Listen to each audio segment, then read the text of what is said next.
Meus irmãos, vamos então dar continuidade, à nossa série de mensagens que temos refletido nesses domingos. Hoje é o 10º sermão e tem como título, o Sermão do Monte, tirado do Sermão do Monte. E para nós, creio eu, que tem sido muito valioso esse tempo, de estudo da palavra, porque de fato nós ministramos, mas nós aprendemos com a palavra. Ela nos instrui e nos faz compreender de forma clara partes das escrituras deste sermão especificamente, que traz para nós crescimento, e isto é muito importante para cada um de nós. Diante desta introdução rápida acerca da série, existe, irmãos, na nossa vida uma área na qual Deus tem total interesse, um interesse que é muito aparente nas escrituras, e Deus tem de fato interesse em trabalhar nesta área da nossa vida, em atuar nela, e é uma área que ninguém adentra na vida, nesta área da vida dos outros, ou então desafia-se então a compreendê-la de forma mais ampla. É uma espécie, irmãos, de território privativo que cada um de nós temos, chamado de bastidores da nossa vida espiritual. É uma área, de fato, que tem muito a ver com a motivação real que o nosso coração, então, expõe em uma devoção a este Deus, e que, de fato, compõe-se esta área, que é um território onde o Senhor tem total interesse em trabalhar, porque é nesta área que dela flui as motivações para tudo que nós fazemos, inclusive para agradar a Deus e agradar a sua glória. Se pensarmos bem, irmãos, o próprio reino de Deus é formado por bastidores. Há uma passagem bíblica em Efésios 6,12 que diz que a nossa luta não é contra carne ou sangue, ou não é contra inimigos de carne e sangue, mas é contra governantes e autoridades do mundo invisível.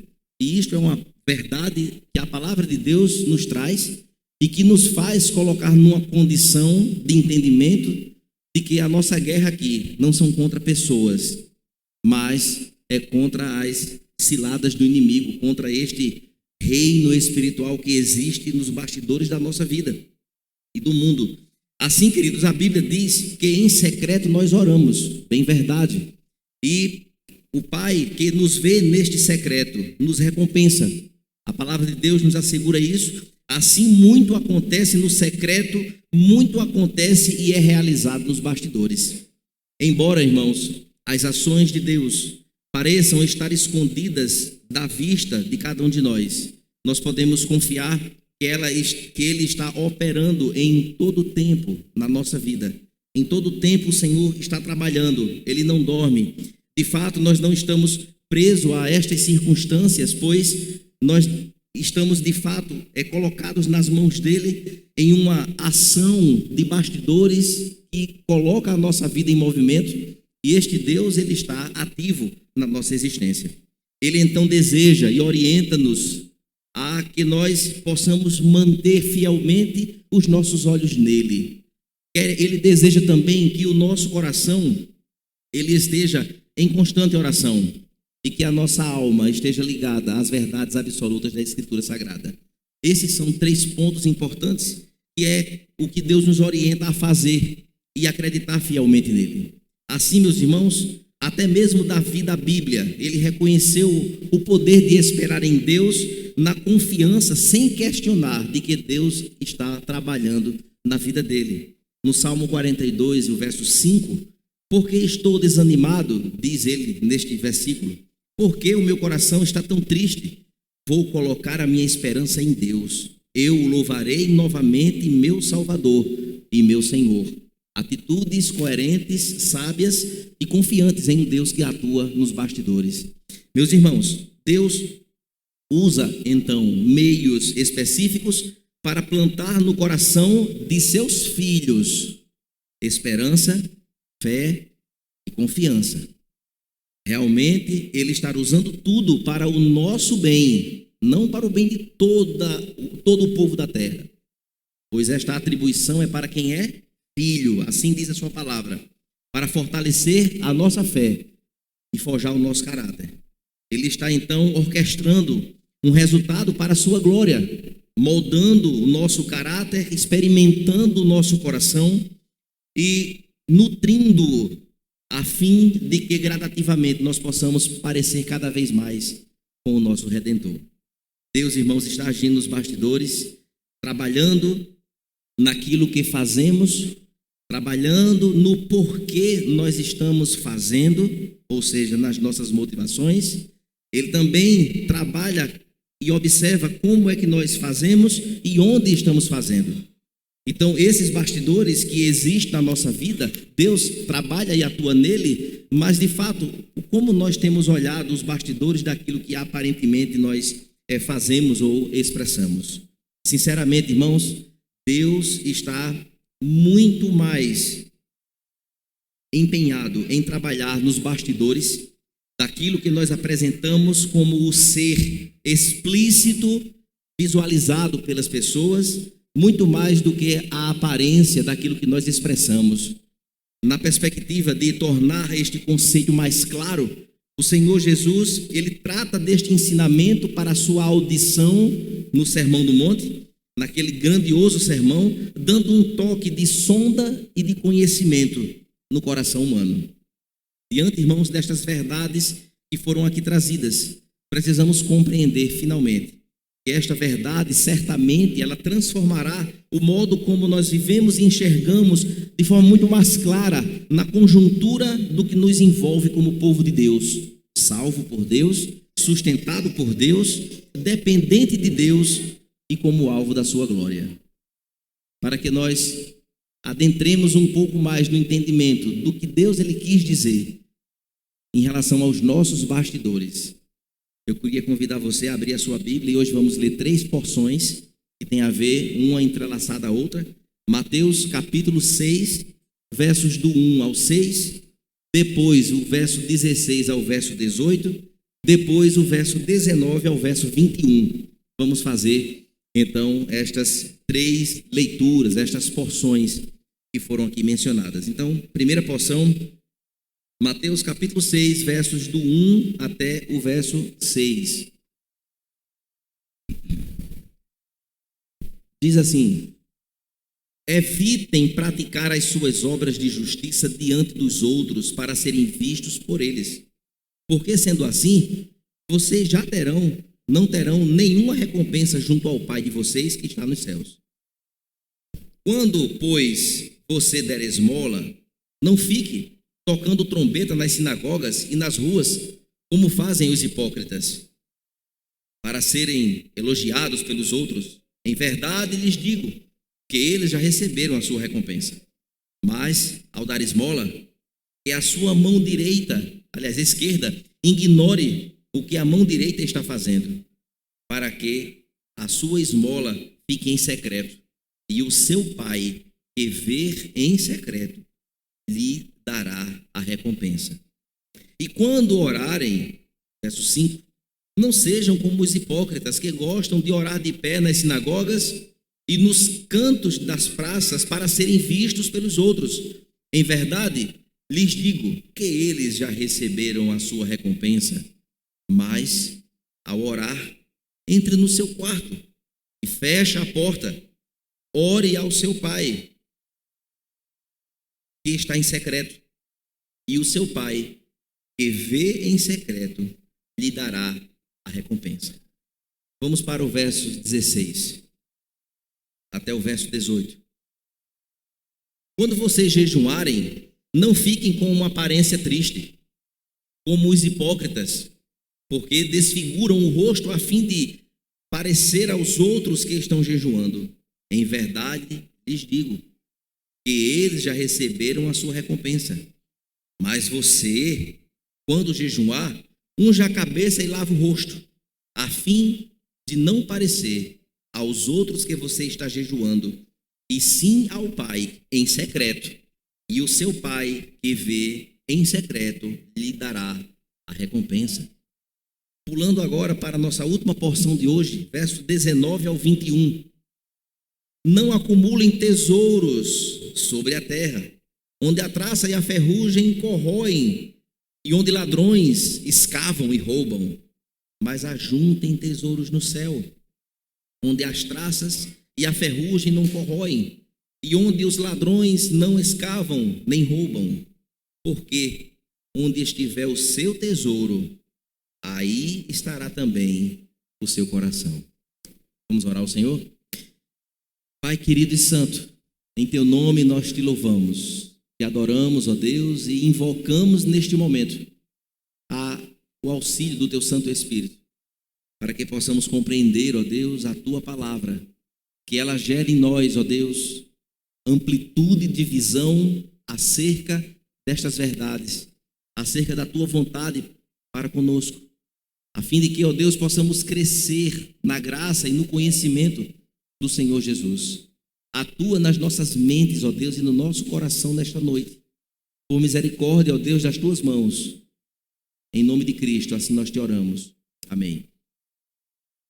Meus irmãos, nós podemos compreender que estudiosos, eles sempre debatem acerca do Sermão do Monte, a fim de entender e encontrar a quem foi dirigido essas palavras tão ricas, tão valiosas. Temos falado aqui que Jesus, ele apresenta um padrão de um discípulo de Cristo, um padrão de um servo fiel, um padrão do que deve ser e como deve ser, desde o capítulo 5 que vemos meditando nesta narrativa, e esta narrativa toda ela traz para nós de fato um padrão a ser seguido, e este padrão não é para ser, eu vou seguir esse padrão para poder ser salvo, não, esse padrão é para quem já é salvo. Nós somos salvos para estas obras e não somos salvos por conta dessas obras. Então isso precisa estar muito claro. Mas Deus ele estabelece um padrão e traz uma narrativa de explicação, uma interpretação muito mais clara diante de toda a sua audiência. Mas quando, irmãos, nós consideramos o escopo geral do livro de Mateus, torna-se então desnecessário essa busca enforçada nessa questão para quem foi dirigido. O público que ouviu pela primeira vez o Sermão do Monte do Evangelho de Mateus, claramente era um grupo de pessoas religiosas e que conheciam a importância de determinados atos religiosos, como por exemplo da esmola, como por exemplo jejuar, como por exemplo orar, atos religiosos. Então, nas duas primeiras passagens que nós lemos, a de Mateus no capítulo 6, verso do 1 ao 6 e de 16 até o 18, Jesus ele não instrui as pessoas a começarem a dar esmola, nem a orar e nem a jejuar. Não é um incentivo para que aquelas pessoas fizessem estas coisas. Não. Ele apenas concede que as pessoas fiéis ao seu nome façam essas coisas de forma correta, não de forma errada. O que Jesus então aborda, irmãos, aqui é a motivação adequada para que aquelas pessoas fizessem estes atos religiosos. E aqui há um paralelo com a nossa vida hoje aqui. Nós abençoamos pessoas. Nós somos chamados a orar. Nós somos chamados a jejuar. Mas existem muitos outros atos religiosos que nós fazemos. Nós frequentamos um espaço religioso para que nós nos ajuntemos para orar ao Senhor. Nós também somos seres relacionais, com esposa, com irmãos, com filhos, com pessoas, com vizinhos, com tantas outras coisas, os quais nós podemos transformar estes relacionamentos interpessoais em atos religiosos de propagação do Evangelho.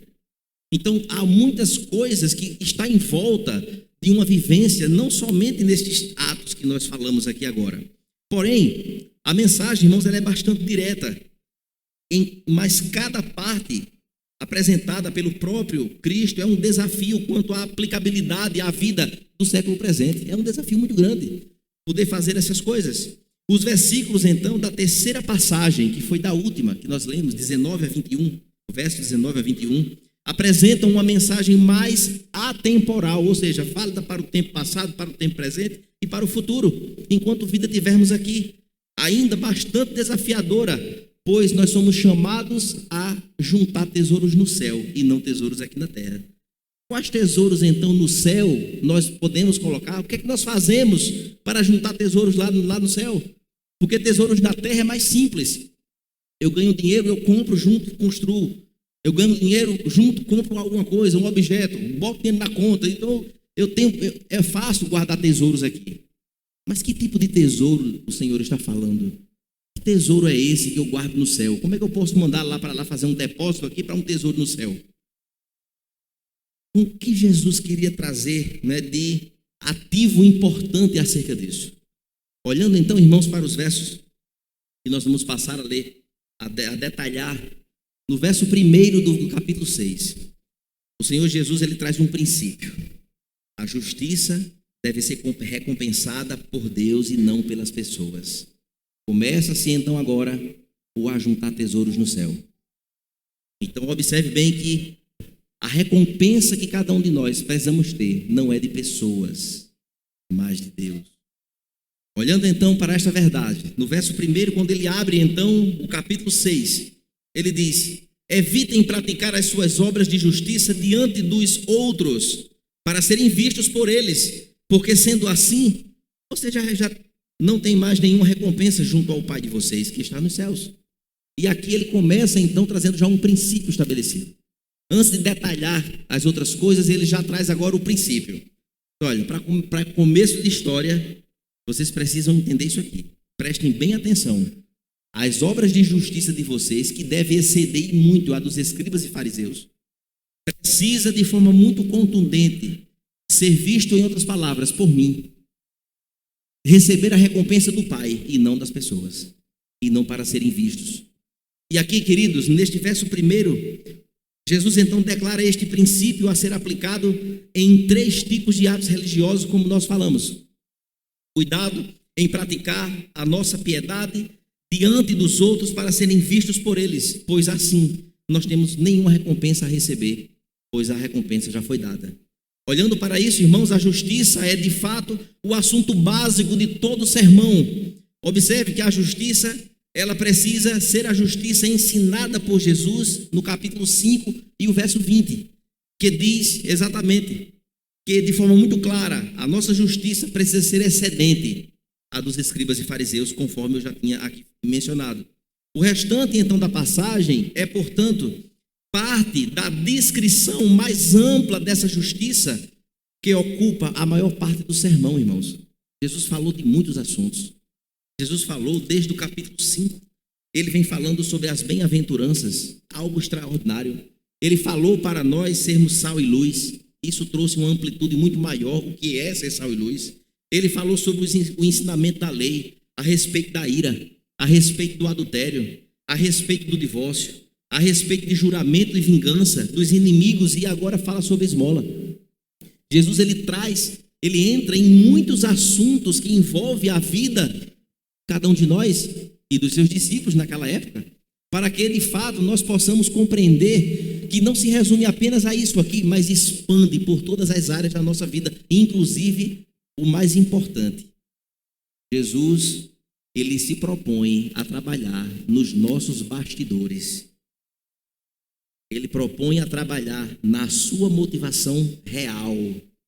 Ele procura agora trabalhar no que impulsiona você a fazer isso, a cumprir tudo isso aqui. Por que é que você é crente? Por que é que você canta aqui em cima? Por que é que eu prego aqui? Por que é que você traz uma oferta ao Senhor? Por que é que você questiona? Por que é que você vem aos cultos? Os porquês. O Senhor quer trabalhar nos porquês. Por que você se ira? Por que você deseja a mulher do outro, que passa lá na frente, não sabe nem quem é? É o que a palavra de Deus traz na explicativa de Jesus, em detalhar mais claramente o profundo do que há no nosso coração. Olhando então para isso, queridos, Jesus então ele acabou de mostrar claramente o padrão justo de Deus. O padrão justo. Quer seguir o padrão justo? O padrão justo é esse. Jesus então ele abordou o perigo de cultivar uma imagem de justiça que nós não devemos ter. Eu não tenho que ter uma imagem de justiça ao meu modo, mas ao padrão que o Senhor Jesus estabelece. A minha justiça precisa ser de acordo com a palavra e não com a minha própria justiça.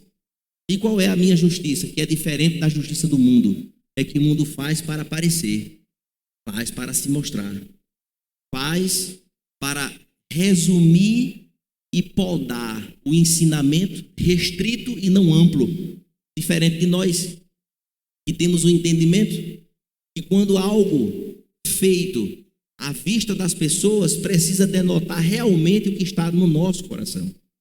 Como o Senhor, Ele sonda o coração, como o Senhor, Ele é aquele que de nada dele escondemos, Ele sabe claramente e profundamente, tintim por tintim, aquilo que nós pensamos diante dos nossos olhos e dentro do nosso coração.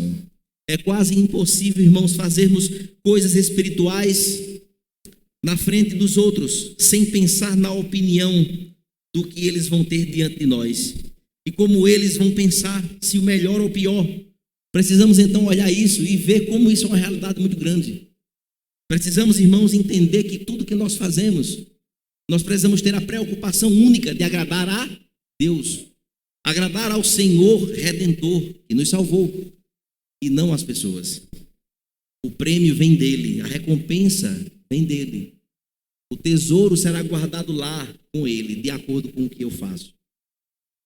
E não ir em busca de aplausos, nem em busca de holofotes. Quando eu passo a entender isso, irmãos, tudo em minha vida se torna agora eu como um mordomo do Senhor, porque Ele é dono de tudo e de nada eu posso me gabar de mim mesmo, pois toda a suficiência vem dele e não de mim. Assim, queridos, nós podemos entender que a ideia, portanto, de quando fazemos boas ações, sempre há uma recompensa. Há recompensa a ser recebida de forma muito clara. Em todo momento que nós lemos aqui, passagens lidas hoje, o Senhor Jesus disse, pois eles já receberam a recompensa deles. Pois eles receberam já a sua recompensa. E assim, o que é que fica então de compreensão acerca destas recompensas? Por parte das pessoas, para a atenção e aplauso dos homens, e a atenção e aplauso das pessoas, dos homens, e isso tudo já é a recompensa por aquilo que nós estamos fazendo, que poderia ser tão diferente. Mas como a gente faz para se amostrar, como nós fazemos para nos gabar, como nós fazemos para dizer eu sou o tal, então a recompensa fica somente rasteira aqui na terra. Não passa do teto. Só fica aqui. Na perspectiva, então, de Deus, é diferente. Sem sombra de dúvida, para os verdadeiros discípulos de Cristo é muito melhor receber a recompensa do Pai dos céus do que dos homens. E aqui, meus irmãos, nós poderíamos fazer tantas exemplificações. O primeiro projeto missionário que nós fizemos, juntamente com toda a equipe e os irmãos que participaram em Santa Luzia, estávamos numa solicitação de alimentos para levar. E aí, um certo dia, chegou um Uber lá no nosso comércio que nós temos aqui. Eu não estava, a Josenice recebeu a pessoa e disse, olha, eu vim deixar aqui umas cestas básicas. E a pessoa trouxe 30 cestas básicas nesse carro, deixou uma caixa com livros e mais alguma coisa que eu não lembro, foi 3 coisas. E Josenice disse, quem foi que mandou? Se foi um homem de Deus. E a gente nunca viu, a gente não sabe nem quem é. Até hoje eu não sei quem é. Porque a pessoa compreende isso aqui. A pessoa compreende isso aqui. Esta semana eu recebi um telefonema. Uma pessoa disse, pastor, o projeto missionário tem como fazer um Pix? Tem. Olha, tem uma pessoa que quer fazer uma oferta para o projeto missionário. E eu disse, tá certo. Mas quem é a pessoa? Eu disse, não, a pessoa não quer se identificar, me manda só o Pix. E a pessoa fez um depósito generoso para o projeto. E meus irmãos, eu começo a olhar, e isso é de uma coisa tão grandiosa e tão bela, não pelo donativo recebido, não é isso. Mas é pelo coração de quem está fazendo, que compreende que a glória é dele e não da pessoa. Amém, irmãos? E como isso deve ser um exemplo seguido, um exemplo a ser seguido. E eu tentei de todo jeito descobrir quem foi que deu aquelas feiras e até hoje a gente não sabe quem é. E é uma coisa extraordinária. Eu não sei. Não pensamos mil situações aqui. Pessoas amigas de longe, de perto. E o Uber pegou, só fez entregar e disse: é um homem de Deus. E foi embora e tchau, até hoje. Mas, irmãos, nós sabemos que existe o outro lado da moeda. Existem pessoas que não compreendem isso aqui. E que apresentam, então, como de fato o Senhor falou aqui, usa a trombeta para estar soprando, fazendo a maior festança, porque conseguiu ajudar e abençoar esse ou aquele, ou a obra do Senhor mesmo, né? Eu louvo a Deus por este som que nós abraçamos esse desafio tão grande, para a nossa realidade muito grande. Mas o Senhor é maravilhoso, irmãos, amém? Maravilhoso. Tem levantado pessoas, até anônimas, para dizer assim: eu quero dar uma ajuda de X valor por mês até terminar. E eu fiquei: meu Deus, como o Senhor é grandioso. E assim, meus irmãos, deve ser a nossa atitude. E eu digo isso de forma ampla, de pessoas de fora e tal, mas e nós que estamos aqui? E você que tem um talento, que Deus usa o seu talento para o seu reino. Qual tem sido a motivação do seu bastidor de coração? É para atrair para si glória? Porque se for o aplauso da plateia já é o suficiente. Mas se for para a glória de Deus, Ele dará recompensa a cada um segundo a sua vontade. Amém? Assim, queridos, do verso 2 ao verso 4, fala exatamente sobre a questão da esmola. E quando, pois, você der esmola, não fique tocando trombeta nas sinagogas nem nas ruas, como fazem os hipócritas, para serem elogiados pelos outros.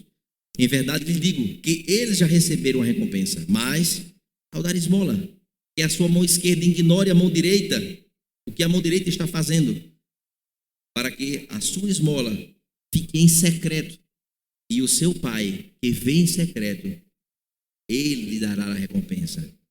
A aplicação, irmãos, deste princípio de esmola por Jesus é mais facilmente transferível para a situação moderna, pois existem muitas casas de caridade, muita gente pedindo, muita gente nós abençoamos de verdade, não é? E, portanto, a mais desafiadora para seguirmos de forma mais direta. Em sua época, irmãos, e na nossa época também, era comumente visto como uma recompensa razoável para aqueles que ofereciam presentes de caridade e queriam com isso serem homenageados e seus nomes apresentados, que o irmão fulano ou que fulano de tal foi quem fez, foi quem deu, para que houvesse uma homenagem. E isso, irmãos, é algo extremamente delicado e complicado, né? Então, nas minhas andanças, eu já vi tanta coisa já, né? Pessoas que ficam chateadas porque contribuiu para uma certa causa e o nome não foi citado, não foi homenageado. E aí a gente fica, né, naquela coisa. Se de fato você for numa escola pública, em qualquer lugar deste Brasil, o cara que construiu tem uma placa lá, pum, fulano de tal, foi quem construiu assim, assim, assim, assim. Aquilo ali é um tipo, né, de egocentrismo, de mostra, não só uma praxe, mas aquilo ali fica cravado como um memorial àquela pessoa que com o dinheiro do povo fez aquela obra, como se fosse um favor. E na verdade não foi. Foi uma obrigação. Mas tem que ser homenageado, tem que ser lembrado, tem que ser visto, tem que ser... Irmãos e meus irmãos, igrejas, escolas e muitas outras instituições que estão hoje cheias, né, desse tipo de coisa. E meus irmãos, precisamos só fazer, queridos, em secreto e deixar que a nossa recompensa seja do alto e nada mais. Em defesa desta prática, pode-se argumentar então que não fazer estas homenagens diminuiria a quantidade de doações, né, do reconhecimento, então vai diminuir as doações valiosas, mas não é essa uma própria hipocrisia que Jesus está aqui acusando? Se o Senhor é dono da nossa vida e dono da obra e dono das coisas, Ele é quem sustenta, Ele é quem faz acontecer. E, queridos, nossa sociedade, portanto, ela pode compreensivelmente ficar impressionada com atos tão grandiosos e aparentemente amorosos de caridade. Pessoas que ajudam com feira, com remédio, com tantas coisas, mas Deus não se deixa levar por este tipo de coisa.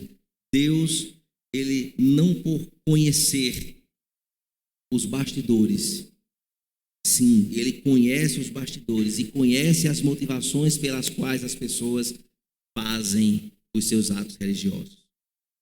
Quando então o texto sagrado de Mateus adentra para a oração, então aqui as coisas mudam um pouco de figura, mas o princípio permanece o mesmo. Observe que do verso 5 até o verso 6, verso 5 e 6, e quando orarem, não seja como os hipócritas que gostam de orar de pé nas sinagogas e nos cantos das praças para serem vistos pelos outros. Em verdade lhes digo que eles já receberam a sua recompensa. Que recompensa é? A recompensa dos homens. Mas, a orar, aí sim, entre no seu quarto e feche a porta. Ore ao seu pai, que está em secreto. E o seu pai, que vê em secreto, lhe dará a recompensa. A aplicação, queridos, do princípio para esta finalidade segue a mesma linha da esmola. Deve ser feita em particular para ser recompensada por Deus e não pelas pessoas. É bem verdade que deve ser observado aqui que Jesus não está falando das orações que são genuinamente feitas no corporativismo, ou seja, orações do culto, orações públicas, orações no meio da família, na hora do café, publicamente. Não é esse tipo de oração. Mas Jesus, ele está, de fato, trazendo a indicação como um exemplo de orar nas esquinas, como o texto aqui se refere.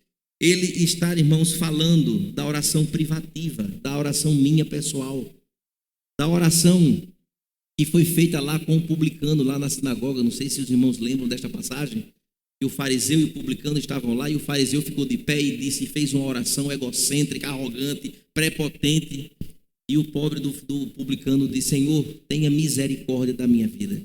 Então, de fato, há uma diferenciação, né? Há uma diferenciação da postura do fariseu e uma postura de humildade do publicano. E isso, de fato, irmãos, deve trazer para nós algumas conclusões. Não é? A dificuldade de aplicar isto nos nossos dias hoje não é agora um problema tão comum o orar em público. É um problema, aliás, orar em secreto, pois orar em público agora, este sim, virou agora um problema. Nós temos visto tantas pessoas com dificuldade de orar em público. Orar a oração corporativa, a oração comunitária.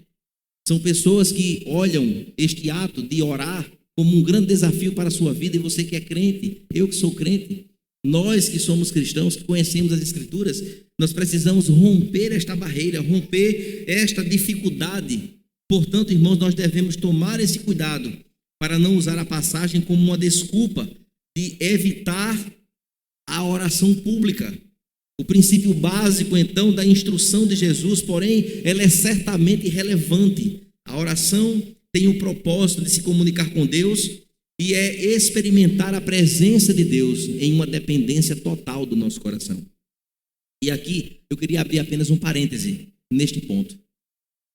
Nós precisamos, irmãos, cultivar o hábito da oração. Precisamos abraçar esse ato religioso de oração como um estilo de vida na nossa existência. Não se concebe, irmãos, um cristão não saber fazer uma oração. Não se concebe. E o que é a oração? Nada mais é do que, conhecendo as Escrituras, poder então adentrar em um ambiente onde nós agora nos comunicamos com Deus. Falamos com o nosso Senhor. Não, mas eu não sei orar. Leia a Bíblia, que ela vai lhe ensinar. Ela vai te orientar como você deve orar. Existe um padrão estabelecido que domingo que vem nós vamos falar sobre a oração do Pai Nosso e compreender este modelo que o Senhor estabelece para nós.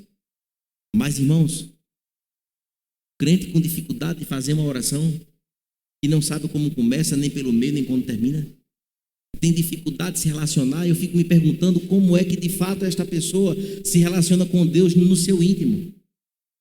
Precisamos entender, irmãos, que isto é algo que deve fazer parte da nossa prática de vida, da nossa prática diária. Imagine você no seu setor de trabalho, alguém chegar para você e fazer um pedido e dizer: fulano, ore por mim, eu estou precisando de uma oração. E você se acovardar e dizer: eu não sei orar, eu não sei fazer uma oração, eu tenho vergonha. Vergonha de quê? Vergonha de falar com o seu Deus, que livrou você da perdição, que livrou você do inferno, colocou você agora num transportar do império das trevas para a maravilhosa luz. Precisa rever conceitos. Precisamos, irmãos, cultivar isso. E nós somos abordados independente do local. Já aconteceu comigo, de pessoas virem e pedir oração sem saber nem quem eu sou. E eu vou fazer o quê? Não, eu oro em casa. Me dê seu nome. Em casa eu faço oração. Precisamos, irmãos, estar atentos a isso. Não que estas orações precisem ser extravagantes, mostrando para as pessoas que nós sabemos orar. Não. O Senhor Jesus, ele não está dizendo, ele não está nos extremos, não. Ele está dizendo que nós não devemos ser como os hipócritas que fazem suas orações para demonstrar a espiritualidade que muitas vezes nem tem. Orações muito cheias de palavras dificultosas, de tanta coisa rebuscada, né, que demonstram a espiritualidade, mas quando chega em casa trata mal a esposa.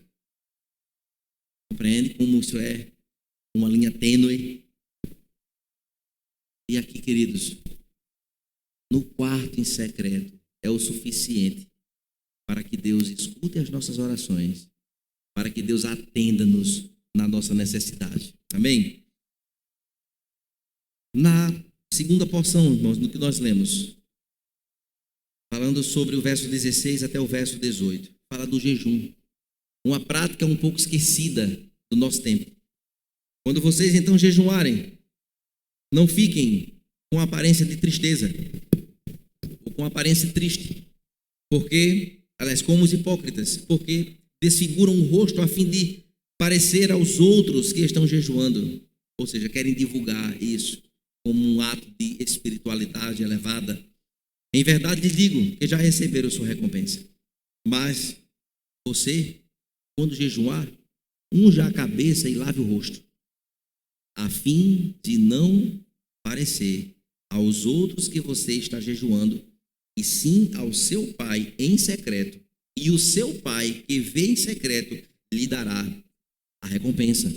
Queridos, a dificuldade de Jesus aplicar este princípio do jejum é simplesmente o jejum que tem um seu significado e que, na maioria dos cristãos hoje, pelo menos no Ocidente, o jejum virou um ato religioso deixado um pouco para trás, ou então usa-se o jejum de forma equivocada, e assim como os hipócritas, para que as pessoas possam demonstrar uma espiritualidade elevada, então ou divulga que, olha, amanhã é dia de jejum, ninguém liga para mim que eu vou jejuar. Então, as pessoas não precisam saber disso. As pessoas não precisam olhar para nós e entender que estamos jejuando, diante de todo um significado de que o jejum envolve. Pois o jejum envolve, irmãos, a abstinência de alimentos, bem verdade, por um período de tempo. Então, ficar com fome, ficar sem comer por um determinado tempo. O jejum também, irmãos, foi usado para expressar tristeza ou penitência. Tristeza, de fato, pelo pecado. Tristeza pelas atitudes erradas que se vive, por atos equivocados e errados que entristecem a Deus.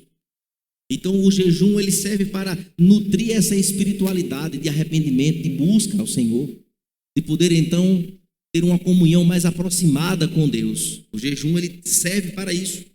Também é usado para preparar a cada um de nós para uma vida de oração, de busca de uma espiritualidade genuína. O jejum, irmãos, ele também foi utilizado na busca do favor do Senhor, por um quebrantamento de coração. O jejum ele serve para isso. E tem sido uma prática abandonada, pois as pessoas estão cada vez mais famintas e amantes do seu estômago. A ideia de ficar uma manhã sem tomar café ou então ir até às 3 da tarde sem comer nada. De fato, torna-se uma coisa absurda, né? E a igreja primitiva, irmãos, praticava o jejum como preparação espiritual para decisões importantes que elas precisariam tomar. E isso está muito claro em textos de Atos dos Apóstolos. Os hipócritas, então, acusados por Jesus, o que era que eles faziam? Os hipócritas, os fariseus daquele tempo, eles faziam um show do jejum, parecendo miseráveis, fazendo barulhos e gemidos e fingindo desmaios, que é para poder mostrar nessas expressões uma demonstração pública de piedade, quando não havia nada de piedade.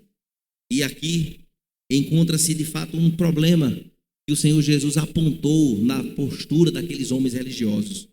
Observe ainda, queridos, que a recompensa do ator que interpreta coisas desse tipo tem uma plateia que aplaude e está lá.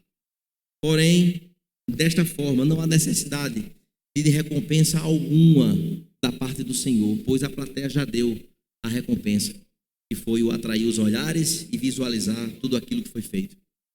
Em relação aos discípulos de Cristo, tudo é muito diferente.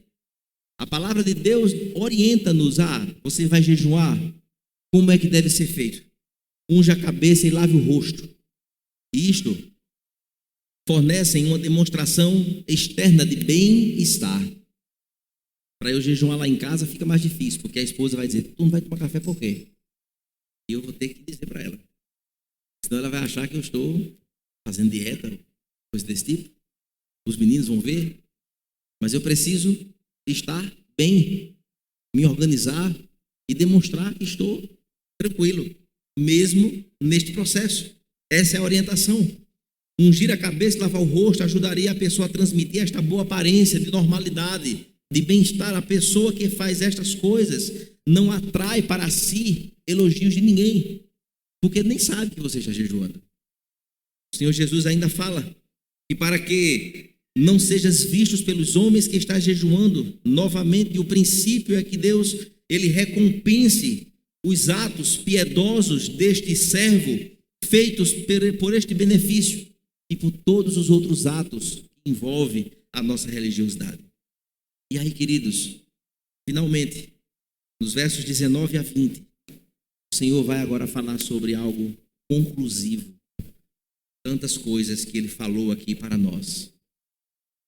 Verso 19 diz: não acumulem tesouros sobre a terra, onde a traça e a ferrugem corroem, e onde ladrões escavam e roubam, mas ajuntem tesouros no céu, onde a traça e a ferrugem não corroem, e onde ladrões não escavam nem roubam. Porque onde estiver o seu tesouro, aí estará também o seu coração. São versos, irmãos, de uma profundidade extrema para nós, de um significado grandioso.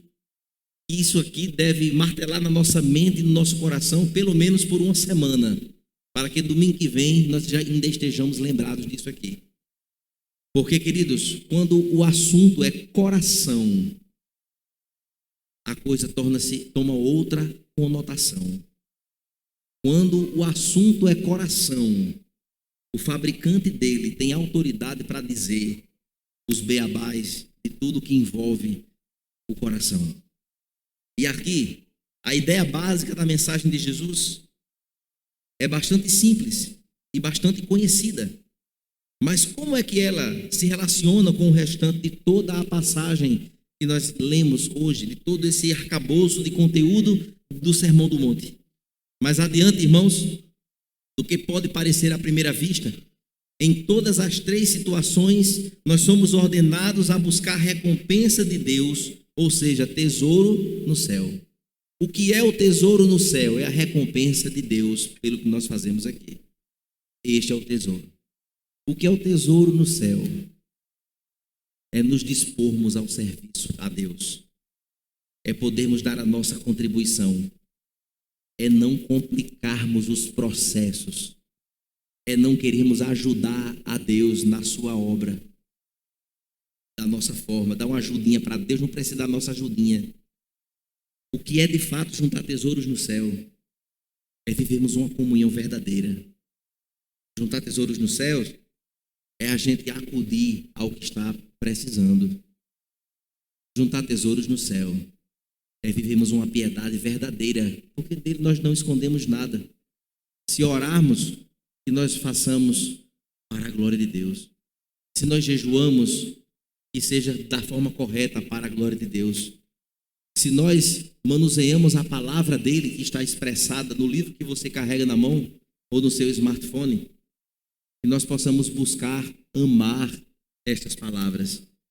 E isto, de fato, irmãos, nos levará a uma condição de pessoas que juntam esse tesouro no céu. Mas o tesouro só é ajuntado quando a recompensa vem dele e não quando é pelas palmas de alguém. Não é pela plateia, não é pela rede social. Não é porque bombou de curtida. Não, nada disso. Podemos imaginar que existe muito mais pessoas anônimas juntando tesouros no céu do que aqueles que estão agarrados com o microfone.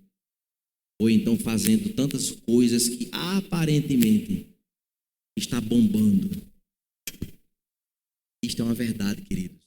Isso deve nos levar a pensar em tudo que nós fazemos para Deus, em tudo que eu faço para Ele.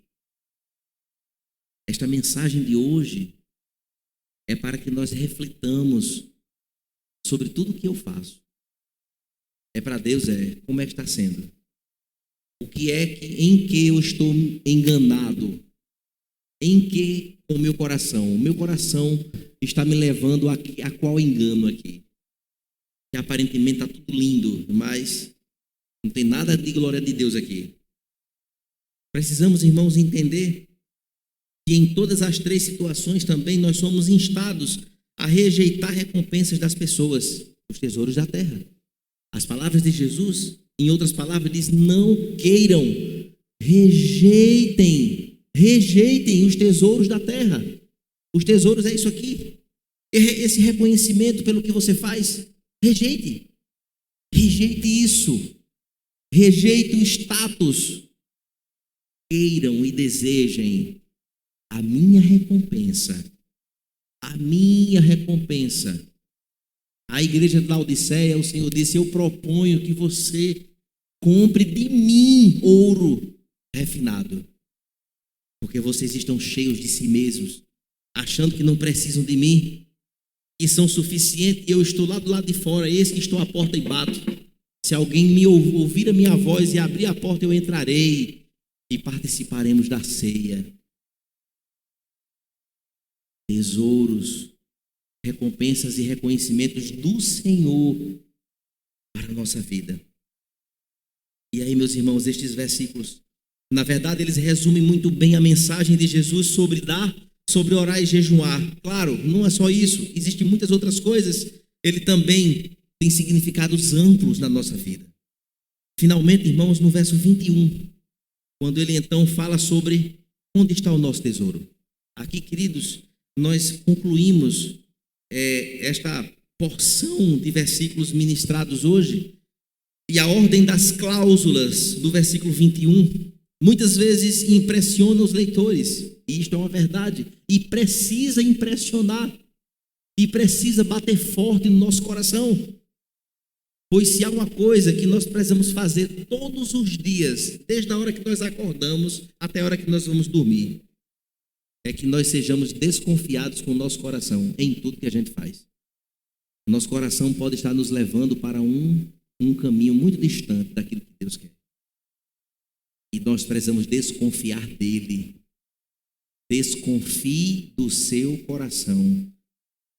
Eu quero que Deus me dê graça para eu desconfiar dele na mesma intensidade. Desconfie. O seu coração é como se fosse um inimigo, e a gente anda perto dele, desconfiado dele, sem confiar 100%. É assim deve ser o nosso coração. O nosso coração, irmãos, a palavra de Deus diz que é desesperadamente corrupto. E ainda diz assim: quem o conhecerá? Só Ele é quem conhece. Assim, queridos, nós deveremos dizer que os nossos tesouros são as expressões do nosso coração, em vez de o nosso coração seguirem os nossos tesouros. Observe que Jesus expressa uma verdade mais desafiadora para nós. Nossos corações, via de regra, eles são facilmente influenciados por tesouros. Facilmente.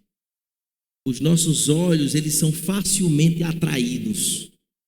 Atraídos pelo quê? Por qualquer coisa. Por status, por dinheiro, por fama, pelo Instagram estourado. Somos atraídos pelo lugar do outro. Somos atraídos pela amizade do outro. Somos atraídos pelo bem do outro. Somos atraídos pela nossa aparência. Somos atraídos por tantas coisas que é fruto de uma inclinação pecaminosa que precisa ser sacrificada todos os dias aos pés da cruz. Precisamos, irmãos, compreender isso de forma muito clara. E, meus irmãos, torna-se ainda mais importante que nós busquemos e armazenemos o tesouro certo para começar, pois o nosso coração certamente os seguirão. Amamos aquilo que temos investido nosso tempo, nosso tesouro. Nós investimos tempo naquilo que nós amamos. Isso aqui é muito claro. Observe que certamente uma maneira de aprender a amar a Deus é investir, por exemplo, um tesouro extraordinário que chama-se serviço ao Senhor. Como então, irmãos, contemplarmos? Como poderemos então fazer isto? Devemos então favorecer uma definição ampla da palavra tesouro. Nosso tesouro é mais do que recursos financeiros e bens materiais. Vocês acreditam nisso? Vocês acreditam que o tesouro da nossa vida é muito mais além do que recursos financeiros e do que bens materiais? É algo incrível. Ao estudar esta passagem, eu fiquei pensativo neste comentário bíblico que nos traz esta verdade de forma muito clara. O nosso tesouro, irmãos, de fato, inclui muito mais o nosso tempo. O nosso tempo. Em que nós temos dedicado mais o nosso tempo no nosso dia a dia? Ali está o nosso tesouro. Eu estou nutrindo com algo valioso que dinheiro não compra. Tempo. Observe, nossos talentos é outro tesouro. Deus lhe deu habilidades. Amém, eu sei disso. Todo mundo aqui sabe fazer alguma coisa muito bem e Deus foi quem te capacitou para isso. Mas tenha cuidado. Isso não pode estar acima do nosso Deus. Mas tudo que está próximo de nós conota-se o nosso tesouro. Aquilo que nós não queremos perto de nós. Aquilo que não valorizamos, nós não queremos perto de nós. Nós queremos estar perto de quê? De tudo aquilo que valorizamos, que gostamos, que queremos, que anseiamos e temos ao nosso dispor. Tudo, irmãos, que é querido pelo nosso coração é o nosso tesouro. E aí, uma pessoa que ama a música, por exemplo, nem problema em amar a música. Mas essa pessoa ama a música e ela sabe cantar. Então que ela cante para a glória de Deus. Não é para a sua glória. Não é para a sua fama. Não é para seu enriquecimento. Se Deus quiser usar a sua voz para levar você a muitos lugares do mundo inteiro, assim seja. Mas que isso seja entendido que é para a glória do Senhor, é para alcançar vidas.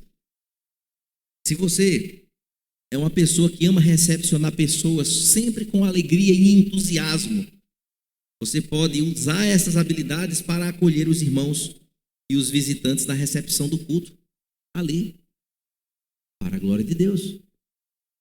Porque até isso, Deus nos dota de uma capacidade. Olha como é horrível chegar numa igreja e a pessoa que está recepcionando só dá um boa noite. Boa noite. Tem um jornalista que tem, quando termina o programa, né, ele fala, boa noite. E a pessoa entra. Mas é diferente quando Deus dota alguém com esta alegria, que embora o bastidor esteja lá, meio entristecido, mas a pessoa está aqui pronto ao serviço. E ao chegar alguém subindo os degraus ali, já abre um sorrisão, chega até, se adianta, pega na mão, ajuda a subir, traz para cá e diz, que bom que o irmão veio.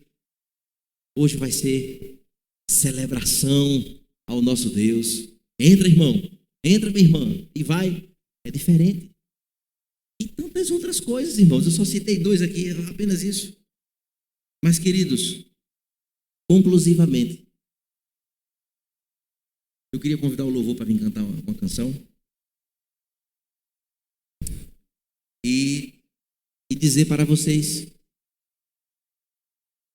e dizer para todos, talvez, irmãos, agora, nesse momento exato, nós poderíamos reservar um momento em silêncio agora. Poderíamos reservar este momento em silêncio.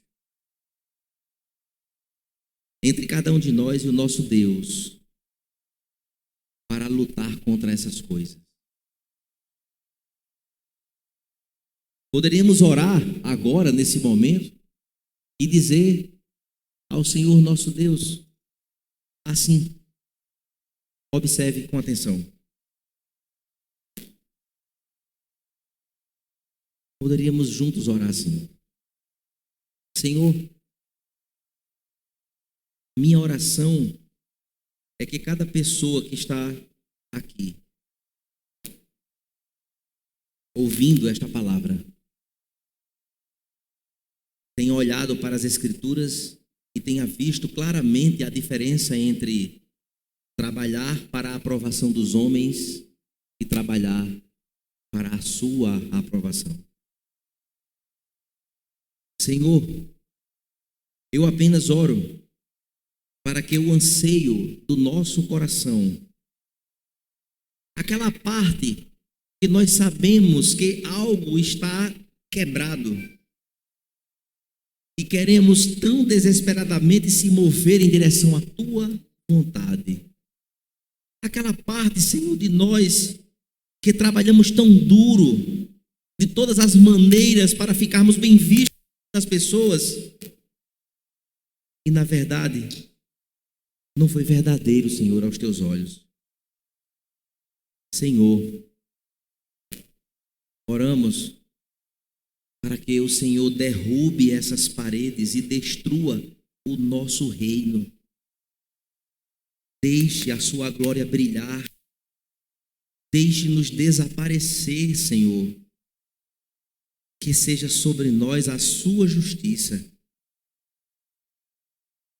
Senhor, finalmente oramos para que todos vejam o seu papel no reino do Senhor. Que o Senhor nos atraia para perto de ti, Senhor. E que sejamos conhecidos do Senhor em Cristo Jesus. Amém. Poderíamos orar assim. Poderíamos olhar para nós mesmos e nos transformar de fato em uma ferramenta ao serviço deste reino, com tudo que ele tem nos dado, com tudo que ele tem feito, com todas as nossas forças, com corações quebrantados diante deste Senhor, reconhecendo que o senhorio dele está sobre as nossas vidas.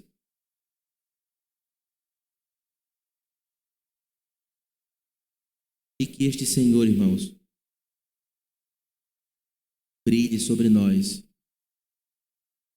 E este Senhor encontre a cada um de nós sobre esta terra devastada pela perdição. devastada pelo maligno, pelo pecado. Que nós possamos, irmãos, não ser um ponto perdido no universo.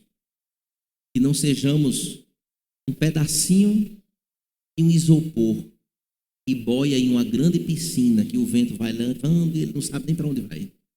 Não. Que a nossa vida seja uma vida vivendo os propósitos desse Deus. Que nós vivamos, irmãos, e busquemos viver de fato aquilo que o Senhor ele apresenta para nós como o padrão a ser vivido. E certamente, se você já foi alcançado por esta graça, você vai conseguir viver isso aqui, porque Ele te dará esta capacitação para isso. Não será de forma algo estranho, não. Será algo prazeroso. E que este momento desta noite, irmão, seja para nós consolo, para nós direcionamento, para nós um retorno em áreas da nossa vida, dos nossos próprios bastidores. Precisa ser visitado pelo Espírito Santo de Deus, porque esse é o desejo do Senhor. E se há em nosso meio alguém que ainda não teve esta experiência de viver isto, eu não faço isso todo domingo, mas eu vou abrir aqui uma oportunidade. Se você deseja entregar a sua vida ao Senhor, entendendo aquilo que o Senhor ele falou para nós, sai do seu lugar agora e vem aqui à frente. Não precisa ter vergonha do Senhor dos Senhores, que é Criador de todas as coisas e é o Redentor das nossas vidas. Se há alguém em nosso meio que deseja fazer isso, retornar ao caminho, se levante de onde você está e vem aqui na frente. Nós queremos conhecer você. Queremos orar por você. E certamente o Senhor